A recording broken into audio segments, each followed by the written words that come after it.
கூட்டு.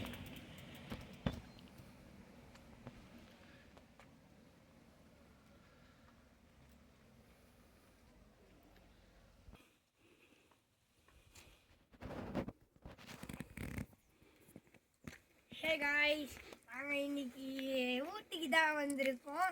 Needle rock தான் வந்திருக்கோம். நீடில் ராக் பண்ணிட்டு இப்போ நாங்கள் போயிட்டுருக்கோம். ஒரு இன்ஃபர்மேஷன் மட்டும் சொல்லிக்கிறேன். அடல்ட்டுக்கு பார்த்தீங்கன்னா 20 ருபீஸ், சில்ட்ரனுக்கு பார்த்தீங்கன்னா 10 ருபீஸ். அப்புறம் நாங்கள் இப்போ போகிறோம் காய்ஸ். வாங்க காய்ஸ் போகலாம். காய்ஸ், ஊட்டியிலேருந்து இங்கே வரத்துக்கு 30 கிலோமீட்டர்ஸ் ஆகுது காய்ஸ். அது 30 கிலோமீட்டர்ஸ் ஆகுது. 1 hour ஜேர்னி. இங்கே கொஞ்சம் மீடியமாக தான் இருக்குது காய்ஸ். அப்புறம் இந்த மலை இருக்குல்ல, அங்கே தான் காய்ஸ் போகிறோம். சரி காய்ஸ், நாங்கள் அப்படியே வீடியோ எடுத்துனே போகிறோம் காய்ஸ்.